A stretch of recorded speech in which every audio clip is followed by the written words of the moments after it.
अमीर बहुओं का कहानी है जूनागढ़ गांव में रहने वाली गरीब गोदावरी और गोधन की, जिनके दो बेटे थे, अर्चित और राघव। दोनों दंपत्ति ने अपने बेटों को अच्छी परवरिश और ऊंची शिक्षा देने के लिए अपनी सारी संपत्ति झोंक कर उन्हें पढ़ने लिखने के लिए शहर भेजा।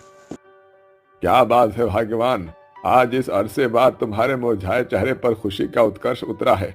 अपनी खुशी मुझसे नहीं बांटोगी? अजी शहर से फोन आया था। आज मेरे दोनों अनमोल रतन घर लौट कर आ रहे हैं। इस बार उनके पैरों में ब्याह की बेड़ियां डाल दूंगी ताकि मेरे दोनों बेटे मेरी अखियों के सामने ओझे रहे। गोदावरी खुश मन से अपने दोनों बेटों का मनपसंद खाना बनाकर उनकी बाट जोहने लगती है। तभी उसके दोनों बेटे अपनी शहरी अमीर पत्नियों के साथ चौखट पर आ खड़े होते हैं। अपने बेटों को एक बड़े वक्त बाद सामने खड़ा देखकर गोदावरी डबडबाई आंखों से बोलती है, अर्चित, राघव, तुम दोनों आ गए मेरे बच्चे। मगर ये कौन है? माया मायरा है मेरी पत्नी, और माया ऋचा है मेरी पत्नी। तुम दोनों ने शहर में शादी कर ली और अपने माँ बाप को बताना भी नहीं समझा जरूरी। क्या अब हम तुम्हारे लिए कुछ भी नहीं रहे? हमने तुम्हें दिल्ली पढ़ने के लिए भेजा था, न कि दिल लगी करने के लिए। ऐसा नहीं है पिताजी, सब कुछ बहुत जल्दबाजी में हो गया। अजी अब गुस्सा थूक भी दो, अब हमारे घर में तुम्हारा स्वागत है। दोनों अमीर बहुएं अंदर आकर अपनी रईसी का रुआब झाड़ते हुए कहती हैं, उफ, कितनी गर्मी है यहाँ, एक एसी भी नहीं है। ये सुनकर सास को शर्मिंदगी महसूस होती है। दोनों बहुएं कुड़कुड़ाती हुई कमरे में चली जाती हैं। अगली सुबह सास बहू के उठने का इंतजार कर रही होती है। तभी बहुएं कमरे से बाहर आती हैं। अरे ऋचा, मायरा, ससुराल के पहले दिन बहुओं का इतनी देर से उठना शोभता है क्या? खैर, कोई बात नहीं, चलो जल्दी से नहा धोकर अपनी पहली रसोई की रस्म पूरी कर लो।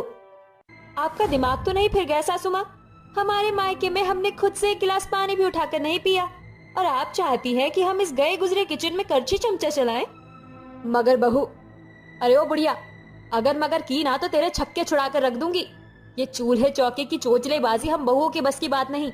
अब ज्यादा सास की सिताइश मत कर और चुपचाप से जाकर हमारे लिए कड़क सी चाय बना। अपनी पत्नी के साथ अमीर बहुओं का ऐसा बर्ताव देखकर उनका ससुर गोधन गुस्से में गरजते हुए कहता है, बहू, लगता है तुम्हारे अमीर मायके में तुम्हें सहूलियत नहीं सिखाई है। बड़ों से कैसे बात करते हैं? अरे शर्म आनी चाहिए तुम्हें, अपनी सास के साथ ऐसे बात करती हो। गरीब घूसट बुढ़े, हम पर चिल्लाने की गुस्ताखी मत करना, वरना घरेलू हिंसा की ऐसी धाराएं लगाएंगे कि बचा खुचा बुढ़ापा जेल की चक्की पीसते हुए काटनी पड़ेगी। अरे नहीं नहीं बहू, हम गरीब बूढ़े बुढ़िया पर ऐसा गजब मत ढाना। तुम दोनों जैसा चाहोगी वही होगा। शाबाश सासू माँ, हम दोनों बहू को बहुत भूख लगी है, जाकर कुछ अच्छा खाना बनाओ। अरे सुनो ससुर जी, अभी इसी वक्त ये बिखरा घर साफ करो। इस तरह घर बिखरने के खौफ से बेचारे बूढ़े सास ससुर अपनी बिगड़ैल बहुओं की जी हुजूरी करने लगते हैं। शाम को दोनों बहुओं के पति दरवाजे से अंदर दस्तक देते हैं तो वो अपने सास ससुर को आंखें दिखाते हुए फुसफुसाती हैं, अगर तुम बुढ़े बुढ़िया ने हमारे पतियों के सामने हमारी पोल पट्टी खोलने की कोशिश की तो अंजाम भुगतने के लिए तैयार रहना। अरे वाह, क्या बात है, तुम दोनों बहू तो बड़ी जल्दी माँ बाबू जी से घुल मिल गई। अब सासू माँ और ससुर जी है ही इतने प्यारे। ये सब छोड़ो, दोनों भाइयों को बहुत तेज भूख लगी होगी ना, चलो खाना खाते हैं। दोनों शातिर बहुएं बड़ी ही सफाई से बात को बदल देती हैं। ऐसे ही दिन बीतते जाते हैं, जिसके साथ अमीर बहुओं की जातियां बूढ़े सास ससुर पर और भी ज्यादा उफन पड़ती है। सासू माँ, अरे ओ सासू माँ। हाँ बहू, तूने बुलाया?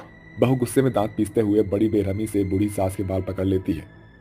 क्यों री बुढ़िया, बहरी हो गई थी क्या, या जानबूझकर अपनी बहू की आवाज को अनसुनी कर रही थी?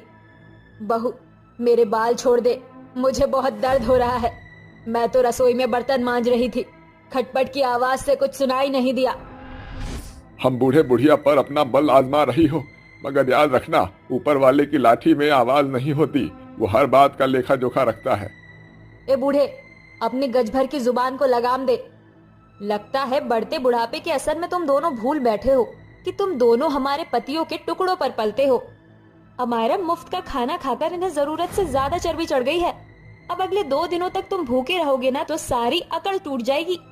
इस तरह अत्याचारी घमंडी बहुएं अपनी रईसी का रुआब दिखाते हुए बूढ़े सास ससुर के पेट पर पाबंदी लगा देती हैं। उस रात अपने माता पिता को ना पाकर खाने के मेज पर बैठे दोनों के पति पूछते हैं, अमायरा, माँ बाबूजी कहाँ हैं? वो अर्चित, सासू माँ और ससुर जी ने शाम को ही खाना खा लिया था। मगर माँ बाबूजी तो हमारे साथ ही खाते हैं।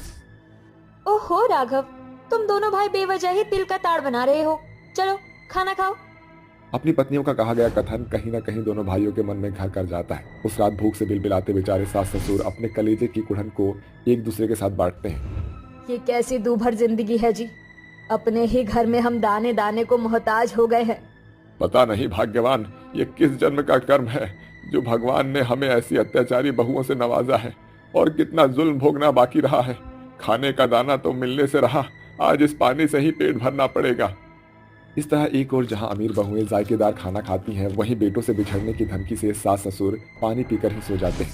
ऐसे ही समय गुजरता जाता है। जुल्मी बहुएं हर दिन अपने सास ससुर को एक पांव पर नचाती हैं और दिन भर के बीच एक दफा उन्हें रूखा सूखा खाने को दे देती हैं। कभी कभी उस पर भी आफत कर देती है, मगर कहते हैं ना कि बुराई चाहे कितनी भी बड़ी क्यों ना हो, एक दिन सामने आ ही जाती है। एक शाम जैसे ही दोनों बेटे घर लौटते हैं तो वो देखते हैं कि उनके पिता बेहोश पड़े हैं और दोनों बहुएं चूल्हे पर सेका गर्म चिमटे से अपनी सास की हथेलियां दाग रही होती हैं। पिताजी उठिए, आप बेहोश कैसे हो गए? बेटा, अपनी माँ को बचा लो, वरना ये अत्याचारी बहुएं उसे मार डालेगी। माँ बहू मुझे छोड़ दे, आज तुझे सजा मिलकर रहेगी। बहुत बड़बोली बनने का शौक है ना तुझे बुढ़िया। दूर हटो मेरी माँ से। अमायरा, अरे इतनी बदसलूकी से तो कोई जानवरों के साथ भी नहीं पेश आता है। अरे शर्म आनी चाहिए तुम्हें, अपनी सास के साथ कोई ऐसे अत्याचार करता है। अर्चित, हमें माफ कर दो, हमसे गलती हो गई। इतना सब करने के बाद तुम माफी की उम्मीद कैसे कर सकती हो? हमने सोचा था कि तुम बाकी अमीरों से अलग हो, मगर तुमने हमारी सोच को गलत साबित कर दिया। चली जाओ यहाँ से। नहीं, हमें घर से मत निकालो अर्चित। तुम्हें क्या अलग से कहूँ रिचा? निकलो यहाँ से। राघव, मुझे खुद से अलग मत करो। माँ जी, हमसे गलती हो गई, हमें माफ कर दीजिए। बेटा, इन्हें माफ कर दे। अपने बूढ़े माँ बाप के लिए अपना घर खराब मत करो। हम दोनों 4 दिन के मेहमान हैं, मगर ये तुम्हारी जीवन संगनी है। सास की बात सुनकर दोनों बहुओं का मन पसीज पड़ता है और डबडबाई आंखों से वो बोलती हैं। सासू माँ, ससुर जी, हमने आपके संग इतना बुरा बर्ताव किया और आपने फिर भी हमें माफ कर दिया। अब हम वादा करती हैं, अब हम भविष्य में इस भूल को कभी नहीं दोहराएंगे। इस तरह अंत में दोनों बहुओं का रईसी का रुआब टूटकर चकनाचूर हो जाता है और वो अपने ससुराल में ढल जाती है। मगर उन्हें मिली माफी गोधन और गोदावरी के मन में बसे बड़प्पन को दर्शाता है।